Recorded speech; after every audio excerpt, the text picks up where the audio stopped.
garden people, I'm going to show you how to go from this garden to this garden. Come on!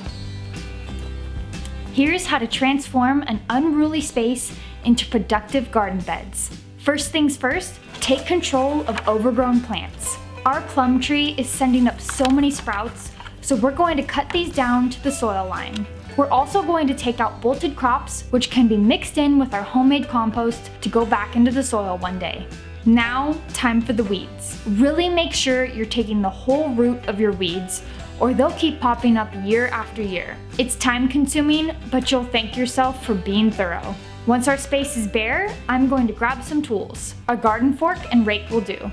We have mulch on our bed, so I'm going to rake that to the side to reveal our soil. For truly healthy plants, it all depends on how healthy your soil is. Adding rich organic matter to your garden is a surefire way to create healthy soil. I'll add 2 bags of compost spread out across the planting area. We love American Soil & Stone's Wonder Green compost. We also want to work this compost deeper into the soil.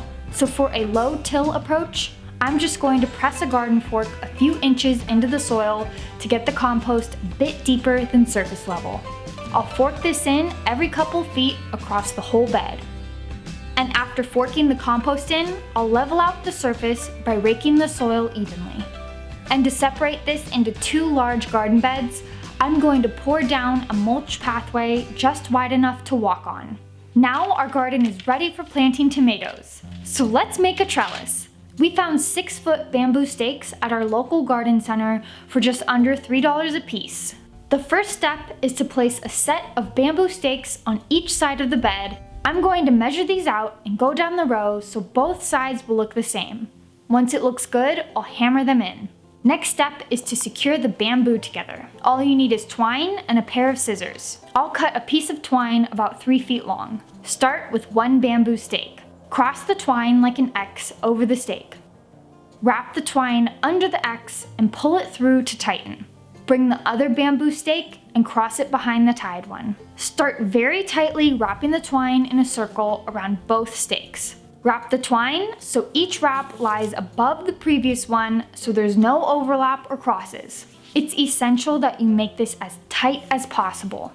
Once you've reached the top of the bamboo stakes crossing, start wrapping the twine vertically between the crosses. Make sure it's tight, but you only have to do about 4 to 5 wraps. To finish, make another clove hitch at the bottom of the second bamboo stake by making an X with the twine and pulling the twine under and through the X to tighten. Cut off the excess and you should have a solid set of bamboo stakes to hold up tomatoes. I'm going to repeat this process with each set of bamboo stakes so we have a good solid base to start with. Next is adding the top bamboo stakes. Since the trellis is so long, I had to use 2 pieces of bamboo to cover the length. I'm just going to plop these into the top X's I created. And you guessed it, more clove hitches to keep these in place. It's a bit trickier to figure out on the top, but it's the same exact process as before. And there you go, the finished trellises. They move around a bit, but to hold up tomatoes, they will work just dandy. Now let's get ready to transplant our plant babies. I'm going to space out my rows 1 foot apart. I definitely ran out of plant labels, so when in doubt, use what you have. I found a handful of wine corks we've been saving, so I figured those would be waterproof and look funny in the garden. So I'll just label my tomato varieties and place the cork on a garden staple to put in the bed.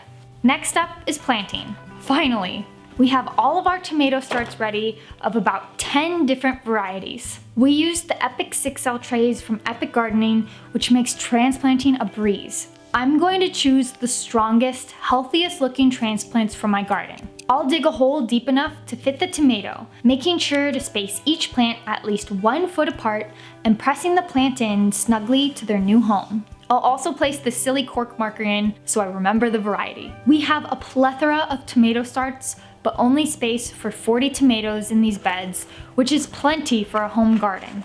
Don't forget to deeply water in your new babies after planting. You'll want to water generously the first few days. Then water with about 2 inches per square foot per week during the growing season.